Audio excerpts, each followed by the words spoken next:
It began with whispers I wasn't meant to hear, with shadows creeping into the spaces between us. A phone turned away from me, a smile meant for someone else, the subtle distance of a woman slipping further from my reach.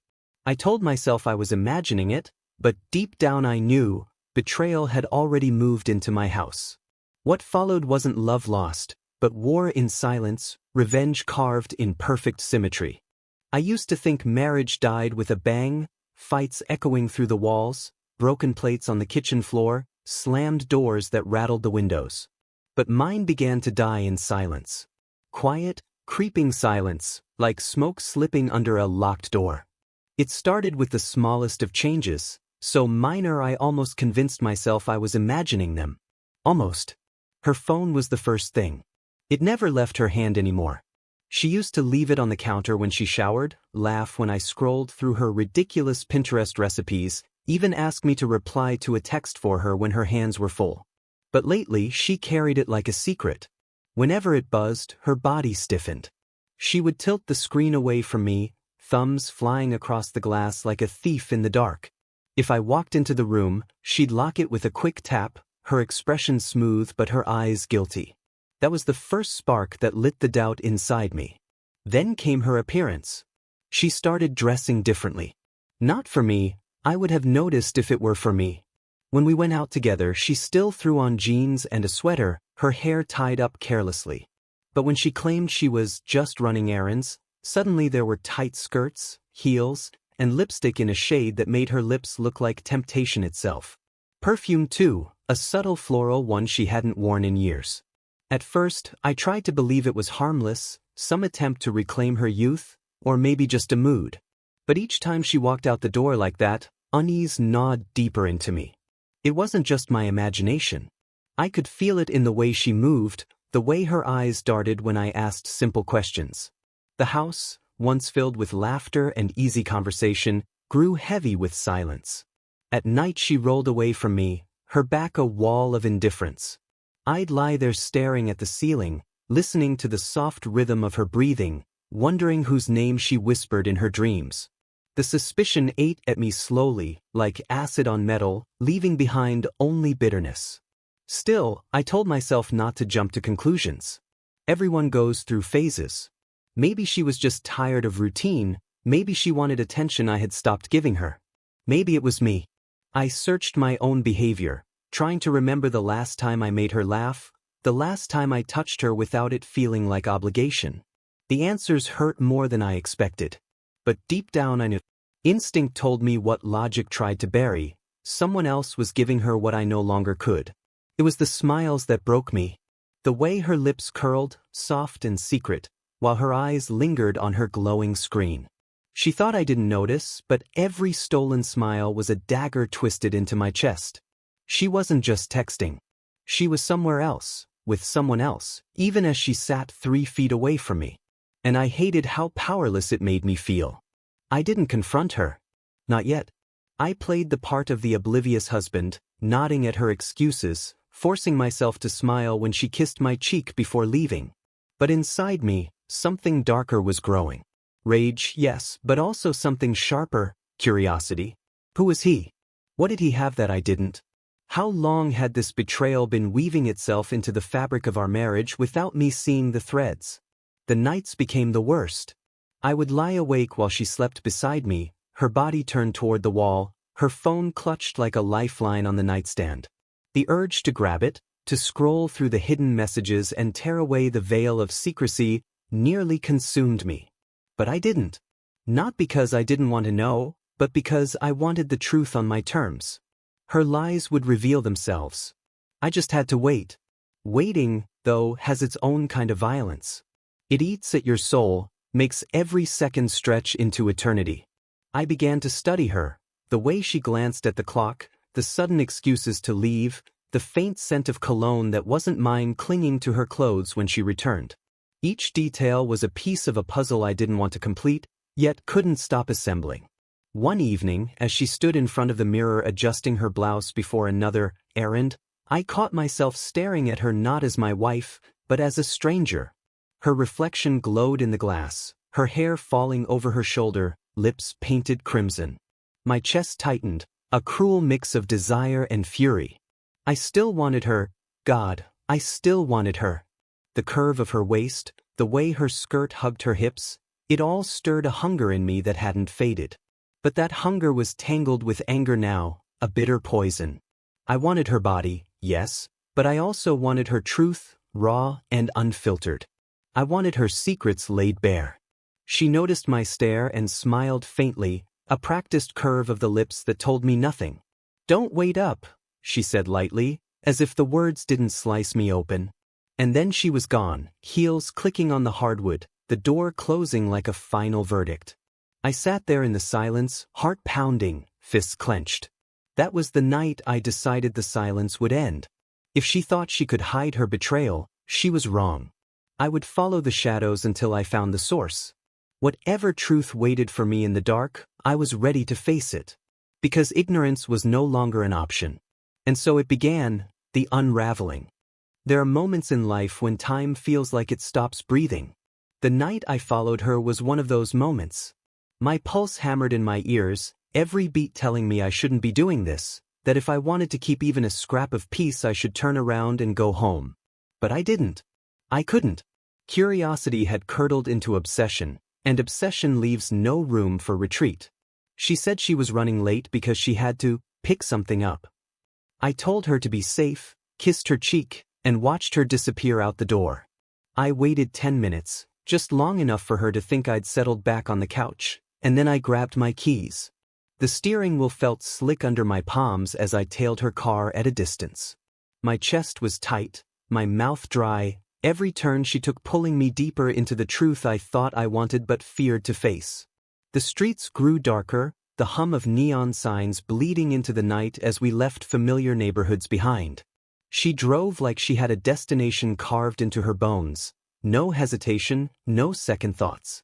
I kept telling myself she was meeting a friend, maybe running some private errand she didn't want me to know about. But my gut clenched tighter with every mile, every red light where her face glowed faintly in the rearview mirror of her car, lips curved in the faintest smile. Not the smile of someone running errands. The smile of someone anticipating. When she finally pulled into the parking lot of a hotel, my chest caved in. Not a roadside dump, but one of those polished chain hotels with golden lights and polished glass that looked too clean, too discreet. My fingers dug into the steering wheel hard enough to ache. A hotel.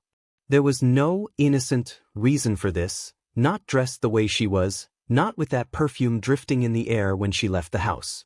My heart cracked, but I forced myself to keep watching. She parked close to the entrance, and I watched her step out, heels clicking softly against the pavement. She adjusted her skirt, ran a hand through her hair, checked her reflection in the tinted window. And then he appeared. A man. I couldn't see his face clearly from where I sat, but I saw enough: broad shoulders, confident stride, the way his arm went around her waist like it belonged there. The way she leaned into him without hesitation, like she'd done it 100 times before. It felt like a fist drove straight through my chest. I couldn't breathe. Every laugh, every kiss we'd shared in this life we'd built together splintered into glass shards that cut me raw. She had given herself to another man, and I was just a shadow watching from across the street. They didn't look around. They didn't act cautious. They walked inside together like it was the most natural thing in the world. His hand rested on the small of her back, my place, guiding her through those glass doors, and the sight burned into me like acid. I sat frozen, headlights off, my world narrowing to the image of her body pressed against his in the reflection of the glass. Then the doors closed and she was gone. Gone with him. I don't know how long I sat there. Maybe minutes, maybe hours. My knuckles were white on the steering wheel, my jaw clenched so tight it hurt. I thought of storming inside, dragging her out by the wrist, shouting the truth in both their faces. I thought of breaking something, of making a scene so loud it would scar her forever. But I didn't. Something colder settled into me instead. A silence that felt sharper than any scream. I started the engine and drove home, the night swallowing me whole. My hands trembled against the leather wheel, but my mind had never been clearer. There was no going back now, no unseeing what I'd seen. Our marriage, The years of love and routine and promises whispered in the dark had shattered like a mirror dropped on concrete. And in that shattered glass, I saw my own reflection. A man betrayed, broken, but not defeated. When I finally pulled into the driveway, the house loomed before me, silent and dark. Inside, everything looked the same: her shoes by the door, the faint scent of her perfume hanging in the air, the throw blanket tossed across the couch. But I wasn't the same. Something inside me had cracked, and from that crack poured a rage I'd never known before.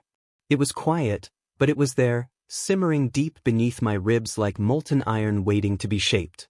Hours later, the sound of the front door unlocking pulled me from my thoughts. She walked in, her expression calm, almost careless, as though she had simply been out shopping. Her heels clicked against the hardwood, and she set her purse down lightly. "Sorry I'm late," she said with a tired smile, as if nothing in the world had changed. And maybe, for her, nothing had. I forced my lips into a smile that tasted like blood. "It's fine," I said, my voice steady, betraying nothing of the storm tearing me apart inside. She kissed my cheek, the same lips that had kissed him hours earlier, and the taste of betrayal seared itself into me. She thought I didn't know. She thought her secret was safe. And that illusion, that arrogance, gave me time. I would not explode. I would not scream. I would not hand her the satisfaction of seeing me destroyed. I would wait, silent and patient, until the perfect moment. When it came, she would look into my eyes and see her betrayal staring back at her in perfect symmetry. That was the night my marriage ended. Not with a fight, not with words, but with a mirror breaking quietly inside me. She came home and kissed me like it was any other night. I let her. I even leaned into it, tasting the sweet ghost of wine and the faint trace of someone else's skin that clung to her breath. It was a small cruelty to myself, letting the scene play out as though nothing had changed, but the performance steadied me. A mask can be a weapon if you learn to wear it long enough. I washed the dishes while she showered. The water hissed behind the bathroom door, and I pictured the places his hands had been, the heat of her neck, the curve of her shoulder, the way her hips always softened when a mouth found that sensitive place just below her ear. The thoughts should have unmade me. Instead, they honed me. Rage settled into a cold, bright point. Not the kind that makes you reckless, but the kind that makes you precise. I thought about sex as a language, how bodies confess what mouths won't, how hunger can mean love or cruelty depending on who is listening. When she came to bed, she slipped under the sheets and turned away, scrolling in the blue glow of her phone. I slid close enough to feel the warmth of her thigh and rested my hand on her stomach. Her breath hitched, a reflex she couldn't hide. Even now, with the scent of another man still haunting her skin, her body remembered me. I felt a surge of desire, ugly and electric, the kind that tastes like vengeance. I kissed the back of her shoulder. "Not tonight," she murmured, the excuse airy and practiced. In the morning I made coffee. She came to the kitchen barefoot, hair damp, robe loose. The robe fell open when she reached for the sugar, exposing a triangle of skin that still undid me. My body responded before my mind could scold it. She noticed. A small smile, private and satisfied, curved her mouth. Perhaps she believed the old gravity between us still worked in her favor. Perhaps she thought desire would make me blind. I let her think it. I went to work and did not work. I replayed the hotel, the hand at the small of her back, the tilt of her head inviting a kiss that should have been mine. I drafted a dozen confrontations in my mind and deleted them all. Words would turn to smoke. She would deny, deflect, cry. I would become the villain because I dared to look at the truth. If betrayal had walked into my house quietly, my answer would move quieter still. I began with small acts of discipline. I changed my passwords. I backed up the photos she never looks at. I tidied my study, filed the meaningless papers that had sat in leaning stacks for years, threw away the dead pens. It sounds ridiculous, but order felt like armor. Each drawer that slid closed with a clean, satisfying click steadied me for what would come. Rage wants wildfire. I would give it an ice storm. At dinner I asked about her day. She told me a story about a delayed shipment and a coworker who microwaved fish. Her eyes were bright, her gestures animated. Lies wear perfume and a smile, but they always keep time with the truth. I matched her tone, nodding, laughing in the right places. When she looked at me, searching for suspicion, she found none. That was my first victory. She relaxed. In the nights that followed, I trained myself to be patient. I learned the cadence of her new routine, the shower taken too late, the careful makeup for errands, the pause at the mirror to practice a smile that wanted to look effortless. Desire threaded through my anger like wire through wet clay. I still wanted her. God help me, I wanted her more, sharpened by jealousy and the animal urge to reclaim what used to be mine. It made me dangerous, and I made sure it made me quiet. I studied the people around her. Who she texted when she laughed under her breath. Who made her stand a little taller when they entered the room. I paid attention to her closest friend, bright, loyal, too trusting for her own good, who called my wife, sister, and meant it. They spoke every day. Secrets moved between them like breath. I found myself wondering what it would take to redirect a single current, how gently one would have to place a hand to turn a river without muddying it. The first step toward revenge was not seduction. It was clarity. I wrote, in a notebook hidden beneath the lining of my desk drawer, a short, merciless list. What I knew, what I suspected, what I refused to do. I would not shout. I would not beg. I would not strike. I would make her feel the weight she had placed on my chest, inch by inch, until breathing became an awareness she could not escape. Patience is a muscle. It aches until it strengthens. I built mine with routine, with small rituals of quiet power. I rose earlier. I ran longer. I cooked dinner and left her plate covered when she was late. When she came home flushed and scattered, I greeted her with an easy kiss on the cheek and asked if she wanted tea. She searched my face each time, expecting a crack. I gave her glass. It took only a handful of days for the mask to become my skin. Then the plan found me. It did not arrive fully formed, like a vision. It came as a simple observation. Her friend didn't know. The woman who loved her fiercely believed in us, in what we were. She trusted the story.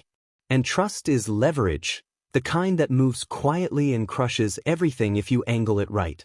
I went to bed that night beside my wife, whose phone glowed with secrets inches from my hand, and stared at the ceiling. The idea coiled in my chest, seductive and ruthless. If betrayal had entered our home with a whisper, it would leave with one. I would not tell my wife what I knew. I would teach her what it felt like to know and be unable to stop it. When sleep finally took me, it came with a dream of a mirrored room, every wall reflecting us in infinite repetition, every copy a little colder than the last. I walked through it calmly, collecting the shards one by one, and arranged them into a blade. Patience is a strange thing. It doesn't come naturally to me, but after that night at the hotel, it became a necessity. Rage demanded that I act immediately, to rip the mask off her face and watch her crumble under the weight of her own lies. But I knew if I let anger drive me, she would win. She would twist it, cry, shift the blame until I was the monster. So I waited, and in the waiting, a new clarity was born. I began to study her as if she were a stranger. Every word, every gesture, every lie she stitched into her day. The more I observed, the more patterns revealed themselves. She was predictable in her deceit. Always the same lines, the same excuses, the same little rehearsed sigh when she said she was so tired from work. Her betrayal had a rhythm. And if betrayal could have rhythm, then revenge could have choreography. The question was not if she would betray me again. It was who she would lean on when it all came crashing down. That answer was easy, her best friend.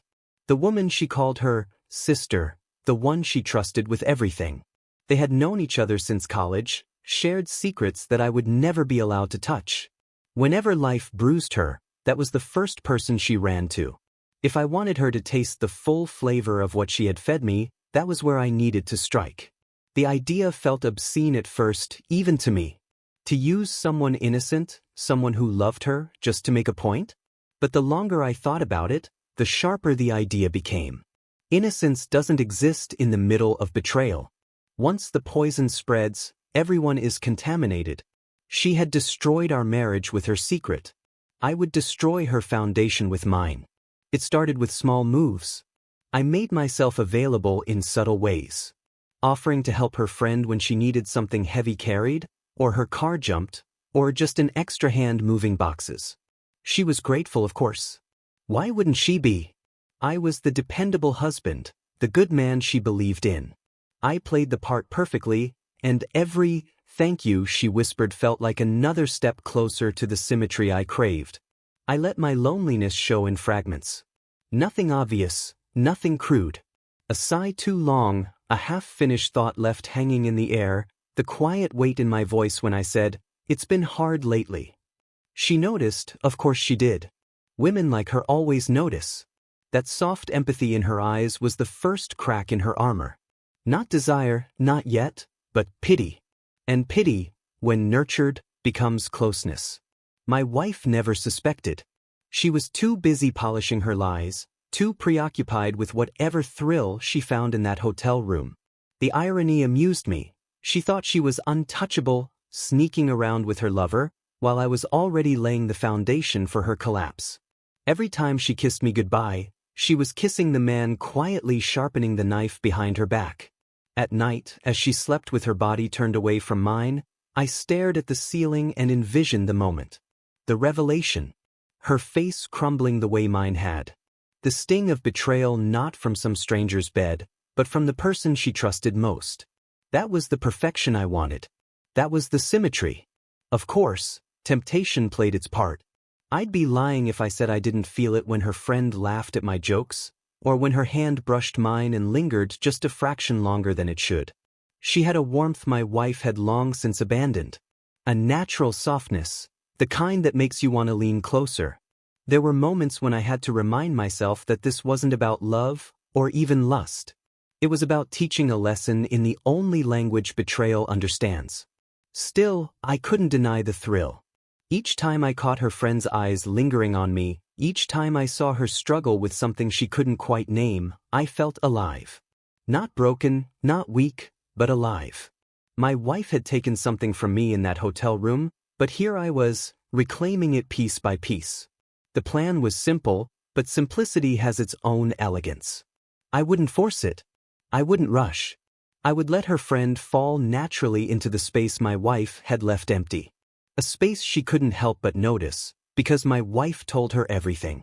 Every fight, every complaint, every sigh of frustration about me.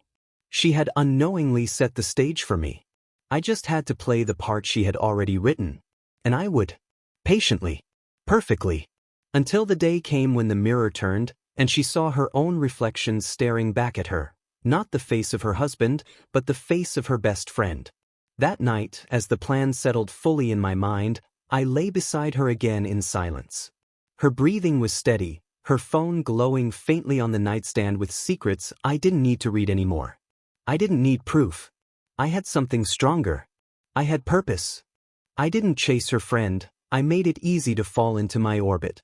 Errands became conversations, conversations became laughter, and laughter began to hold its breath when our eyes met. If guilt is a locked door, attention is the first turn of the key. The pretext was harmless, a stubborn cabinet hinge. She opened her apartment door in a soft cardigan and jeans, hair gathered in a loose knot that suggested it would be beautiful undone. "You're a lifesaver," she said, and the gratitude in her voice settled somewhere dangerous. I kept my hands busy with screws and wood. She stood close, handing me tools one at a time, careful not to brush my fingers and failing anyway. When the door finally swung smooth, she clapped lightly. "Stay for coffee?" I meant to refuse. Said yes. We sat at the small table by her window. Afternoon light made everything forgiving. We talked about work, then a book on her counter, and then nothing at all. Beneath every sentence ran a current. When she laughed, her throat tilted bare. When I answered, my voice dropped lower than it needed to. I saw the moment she recognized the shift. Her lips parted, she looked at my mouth and then at her hands. I left before the hour could become something else. Restraint makes the next invitation inevitable. The second time, a tire had gone flat at the edge of town. Wind pushed trucks past like weather systems. She slid into my car with a shiver, all relief and citrus shampoo. On the way to the shop she said, "She seems distracted." She meant my wife. I keep telling her to slow down. She won't, I said. Not for me. She turned toward the window. You're a good man, she whispered, a sentence that unlocks old rooms. Under the shop awning we waited while the sky went violet. We stood too close. Her shoulder brushed mine. Neither of us apologized. I could have stepped away. I didn't. The electricity of not moving climbed my arms like confession. That night my wife dressed in the careful uniform of errands, lipstick, perfume, the skirt that had learned a stranger's hands. Don't wait up, she said, and left me with the silence of a house that had already chosen a side. I texted her friend, "Did you get home okay?" Her answer came quick, "Yes. Thank you. I owe you one." "You don't owe me anything," I wrote. "I like your company." A pause, then, "Careful." And after it, softer. "I like yours too." Desire does not roar, it hums. The next day I bought the brand of coffee she liked and shaved as if expecting inspection. I said nothing to my wife as she drifted through the rooms like smoke from another fire. We invented a reason to meet, a second-hand dresser that needed 2 people. It was heavier than we expected. We bumped it along the hall, laughing at our lack of grace.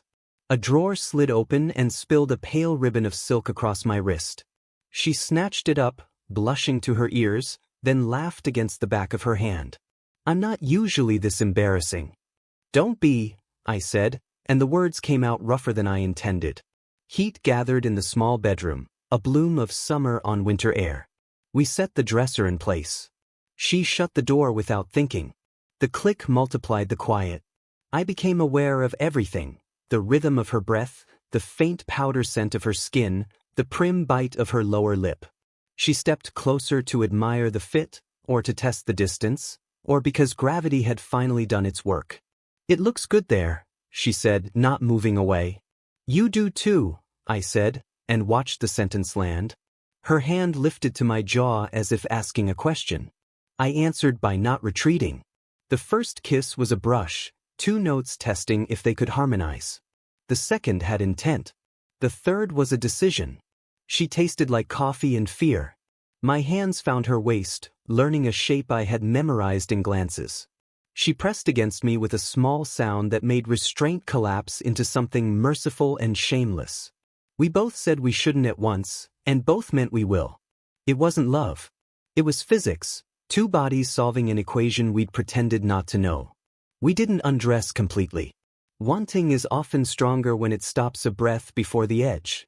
Her thigh hooked my hip, my mouth found the hollow beneath her ear, and she shivered like a truth being named. The word sex hovered between us like a spark we refused to stamp out. When we chose to stop, before the point that would have changed everything, we stood with our foreheads together and tried to catch our breath without sounding guilty. Her hands stayed at my chest as if she could quiet my heart. "This is wrong," she said, eyes bright with a plea that had nowhere to land. "It's happening," I said. The smallest truth I could carry. We opened the door and let the ordinary rush in. Hallway, neighbor's television, late light pooling like amber on the floorboards. I slid the last drawer into place. She fixed her hair in the mirror and failed, beautifully. At the threshold she gave me a look like a promise written in pencil, erasable but legible. "Thank you," she said. "For the dresser?" I asked. "For not pretending I'm the only one who feels it." I had no language left that wouldn't start a fire. I nodded and left. Driving home, I discarded a dozen denials. The house smelled of perfume and alibis. My wife stood at the counter smiling at a message that was not mine. I kissed her cheek with the same mouth that had mapped her best friend. She noticed nothing except the time. I slept badly and dreamed better. In the morning, the world felt bent by a few degrees, as if every shadow had confessed what it shadowed. I texted a simple good morning and then said nothing else, because the next step had to be absence. By noon she wrote, "Are you okay?" "I'm trying to be," I sent. Honest and also bait. The hook set so gently neither of us felt the sting. And still, beneath the surface, the line drew tight. She avoided me for a few days after that kiss. Not completely. She still answered my messages, still laughed when I found excuses to call, but there was a hesitation in her tone now, a nervousness that hadn't been there before. Guilt had settled into her like a splinter under the skin. She told herself we'd crossed a line that should have never been touched. She reminded me more than once, she's my best friend. This isn't right. But I heard the difference between words and desire. Her voice said wrong, but her pauses said not enough to stop me. I didn't push. I let silence do my work. Absence is its own seduction. The less I reached for her, the more she reached for me. A stray message late at night, "Are you awake?" Or a hesitant, "I can't stop thinking about the other day." Each one pulled her deeper into the current she swore she'd resist.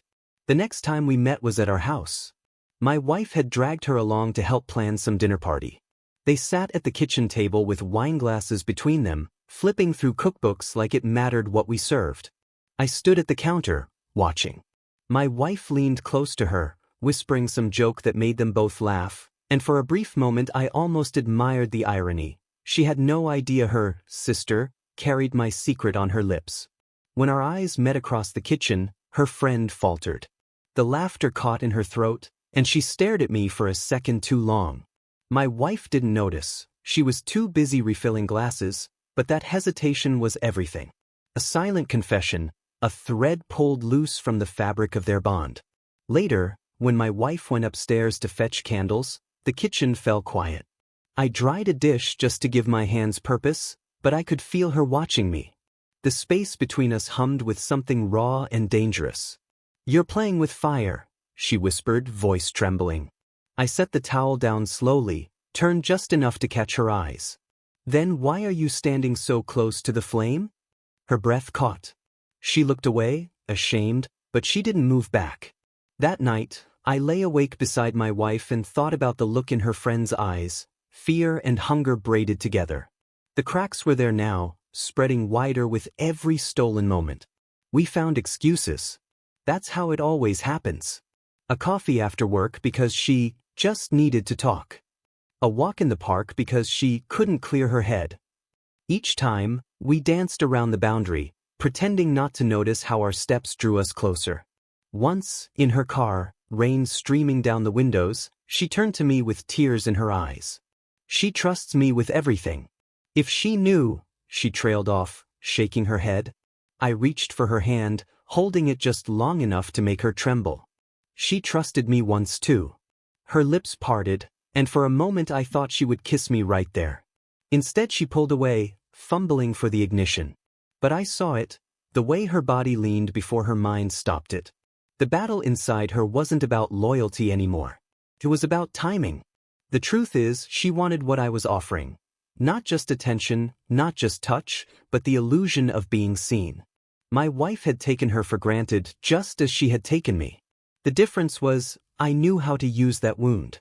I became patient, attentive, listening with a tenderness that wasn't real but felt real enough. I let her unburden herself, let her confess fears my wife never cared to hear. Each secret she gave me was a brick removed from the wall between us. And beneath it all, desire simmered. She'd catch herself looking at me when she thought I wasn't watching. Her laughter would linger too long, her hand would graze mine as though by accident. And every time she pulled back, guilt painted her face. She was unraveling and she knew it. The night it almost broke was at her apartment again. We sat close on her couch, a bottle of wine between us, our laughter soft and nervous. She leaned back, her head tilting, her lips parted in something that wasn't quite a smile.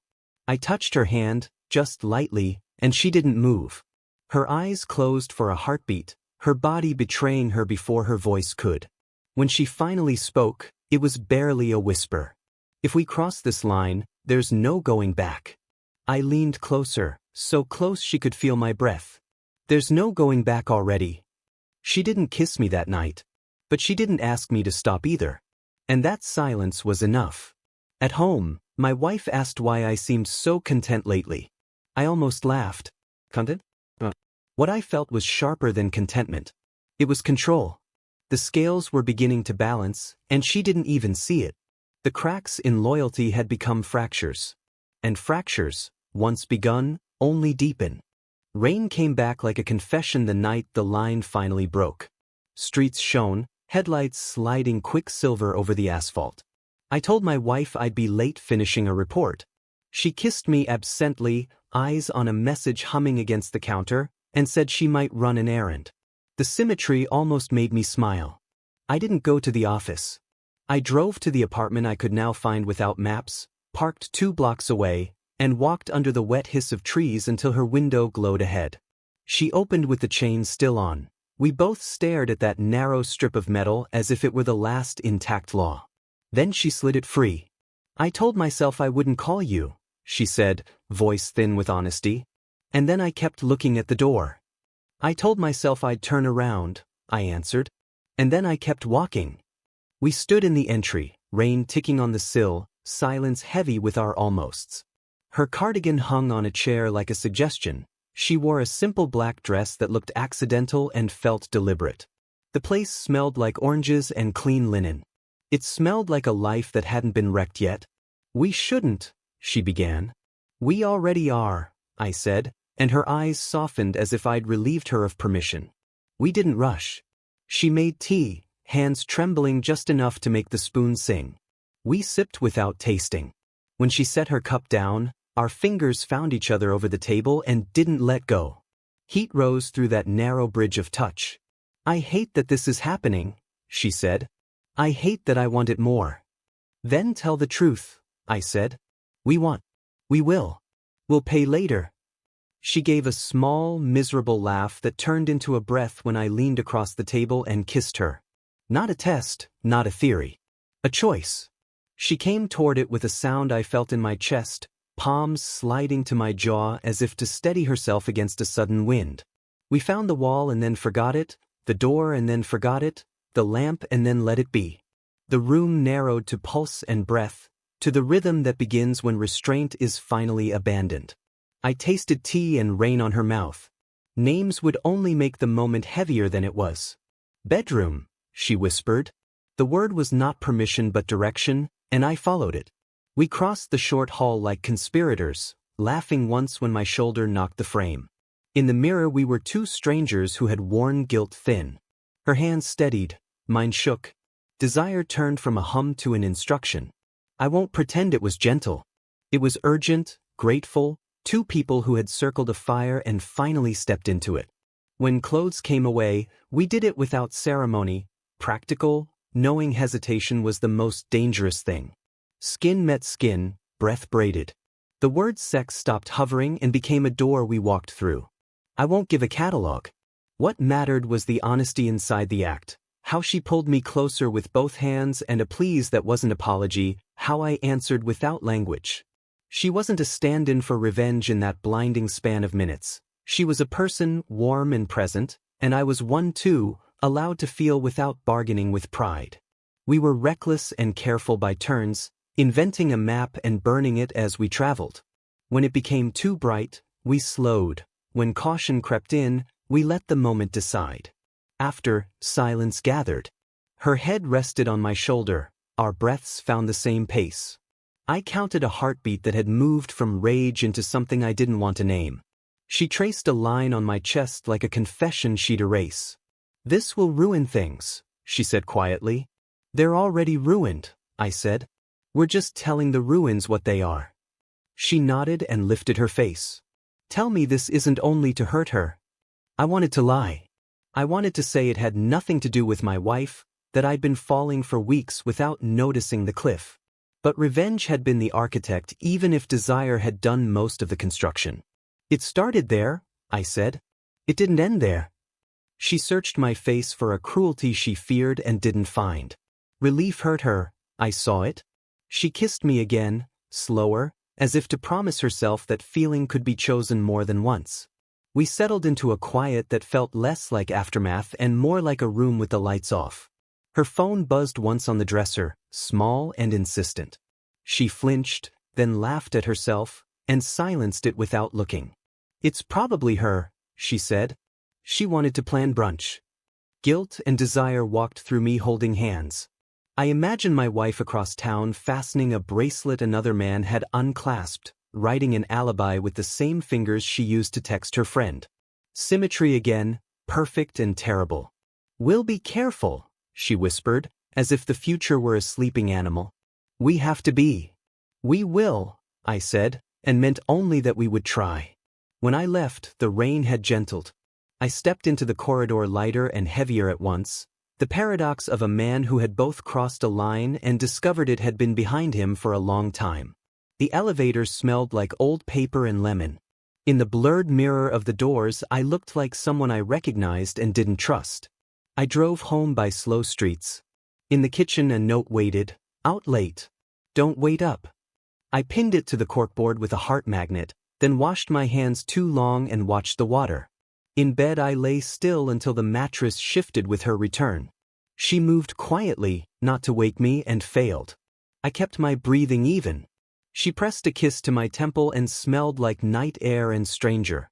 I forced my heartbeat to stay calm and it obeyed. We were even, I told myself, oath and curse. But even isn't healed, it's a balance beam over a drop. I knew what we'd begun would need an ending, and endings are rarely merciful. I closed my eyes and saw rain on glass, a black dress on the chair, the steadiness of her hands when certainty replaced fear. The line was crossed. The mirror would have to answer. I never meant for her to find out so quickly. Part of me thought I could drag it out, let the truth seep into her life drop by drop until she drowned in it. But fate, or maybe my own subconscious cruelty, pushed it faster. Secrets have a way of clawing their way into the light. It began with a shirt. A man's shirt, but not mine, left on the back of a chair in the guest room. My wife noticed it one evening while cleaning. "Whose is this?" she asked, frowning, holding it up like evidence in a trial. I shrugged, feigned confusion, murmured something about helping her friend move boxes. She accepted the answer, but her eyes lingered too long. Suspicion had crept into her, a mirror of what I'd felt months before. I didn't stop it. In fact, I fed it. A text left where she could see the preview. Innocent words, but too warm, too intimate. A scent of perfume not hers clinging to my collar. Little things. Things she couldn't ignore. The same tactics she had used against me, whether she meant to or not. Symmetry. The real blow came with a message I forgot to delete. My phone lit up on the counter while I stepped into the other room. She was supposed to be in the shower, but curiosity is a stronger leash than routine. By the time I came back, she was holding the phone like it had burned her. Her face was white, eyes wide, mouth trembling. The words on the screen were simple. "I can still taste you. I hate myself, but I want more." Her hands shook as she shoved the phone at me. "What is this? Tell me this isn't real." I didn't answer right away. I just looked at her, really looked at her. The panic in her eyes, the way her chest heaved, the betrayal slicing through her like a blade. For a moment I saw my own reflection from that night outside the hotel. The symmetry was perfect. "It's real," I said at last, my voice calm, cold. "Now you know." She staggered back like I'd struck her. "With her? With her? She's my best friend, my sister." Her voice cracked, broken glass in the air. "How could you? How could she?" I didn't move to comfort her. I let the silence sharpen every edge of her words. "The same way you did," I said finally. "Easily." Her scream ripped through the house, raw and feral. She slammed her fists against the counter, paced like a caged animal. Tears streaked her face, mascara bleeding black rivers down her cheeks. She demanded explanations, begged for me to deny it, cursed me when I didn't. But I only stood there, calm, steady, the eye of the storm I had created. "You're cruel," she spat, voice ragged. "You're sick. You planned this." "Yes," I said. The word cut clean, undeniable. Her knees buckled, and she sank onto a chair, sobbing into her hands. Watching her break should have hurt me, should have stirred some echo of love or pity. But all I felt was a grim satisfaction.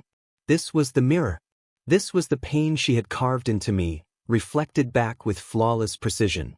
Later, when she calmed enough to breathe, she asked the inevitable question, "Do you love her?" I almost laughed. That wasn't what this was. It had never been about love. It was about power, about balance, about symmetry. But I let her twist in the silence before I answered. "No. I loved you. You killed it. What's left isn't love, it's justice." Her face crumpled, tears spilling fresh. She whispered her friend's name like a prayer turned curse, repeating it over and over, as if saying it would make the betrayal less real. But it didn't. The damage was done. That night, she didn't sleep in our bed. She curled up on the couch, her sobs muffled against a pillow. I lay awake in the dark, listening. Once, she whispered, "Why?" into the silence, her voice so small it almost sounded like a child's. I didn't answer. Because the truth was too simple. But because pain demands symmetry. Because betrayal can only be understood when it's tasted. Because I wanted her to know.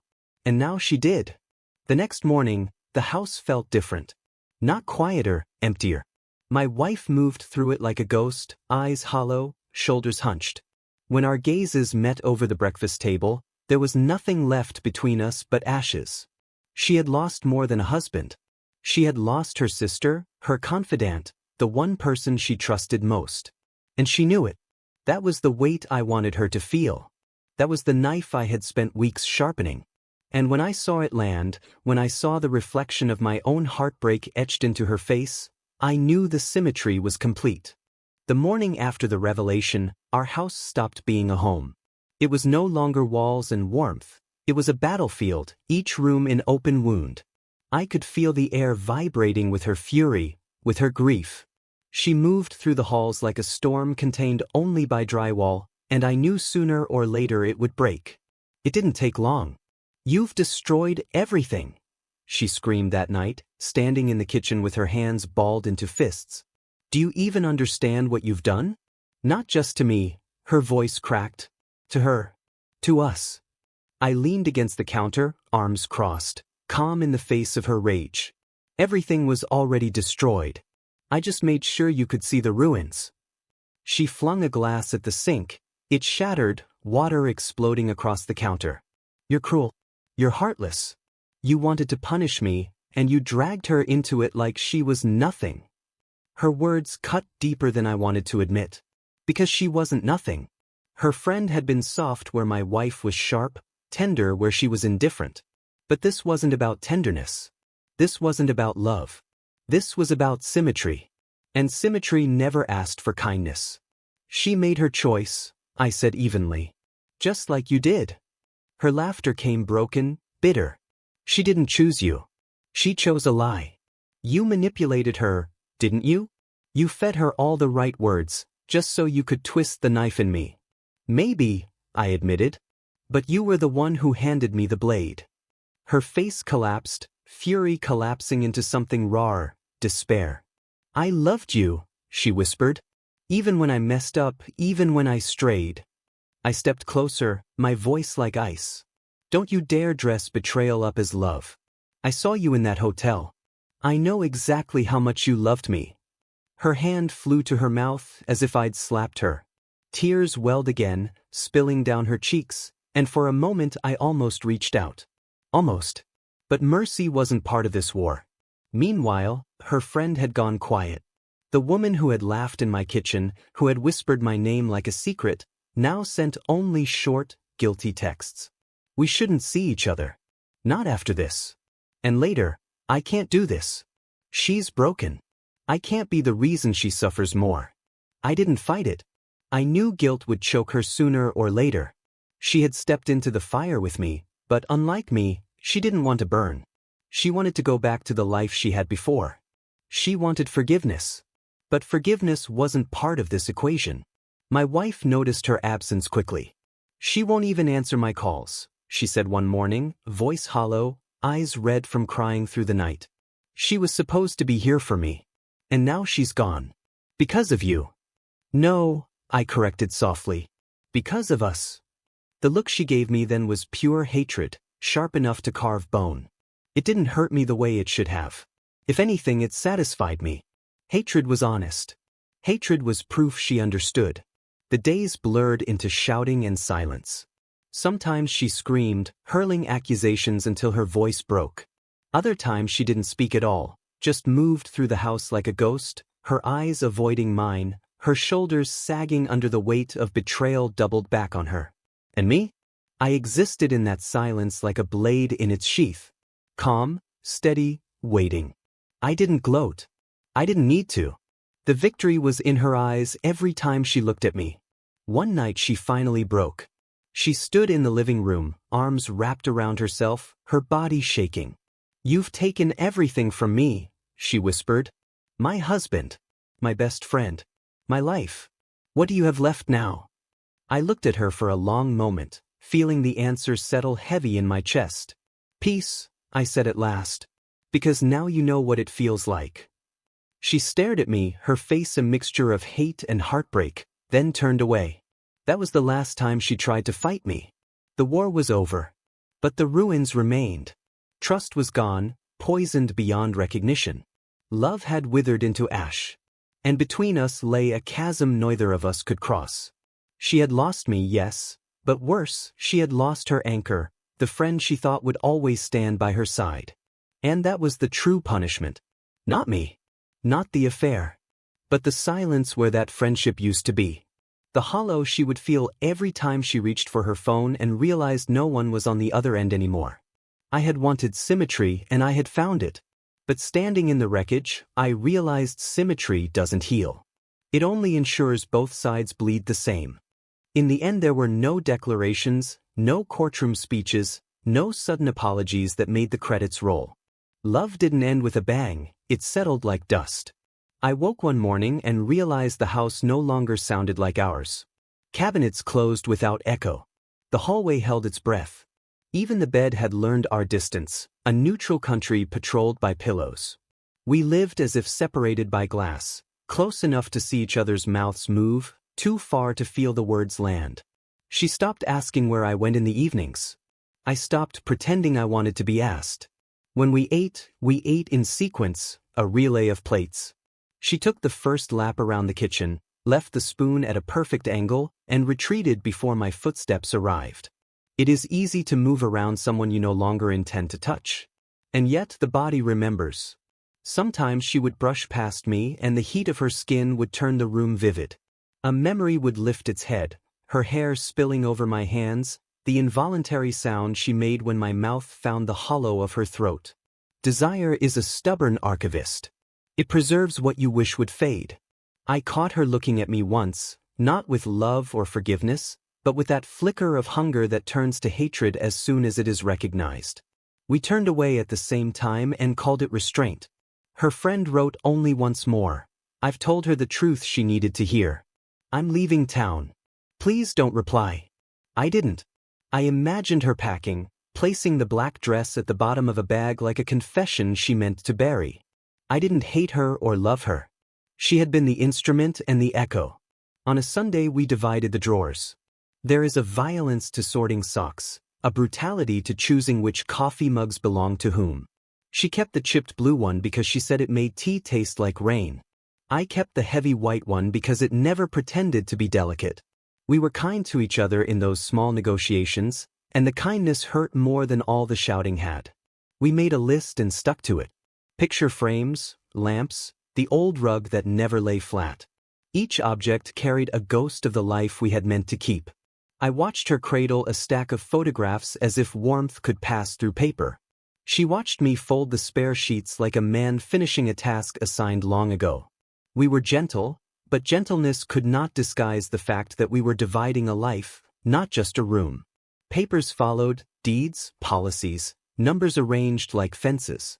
We signed until our names became symbols. Once they meant together. Now they meant exit.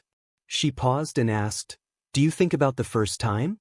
I knew she meant the younger kitchen, her hands smelling of lemons, my future newly open. "Every day," I said, and she signed again.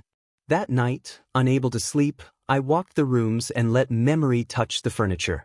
Here she laughed so hard she cried. Here we argued about paint. Here, she told me she'd be late, and I pretended the word didn't bruise. My hand found the back of a chair and held on.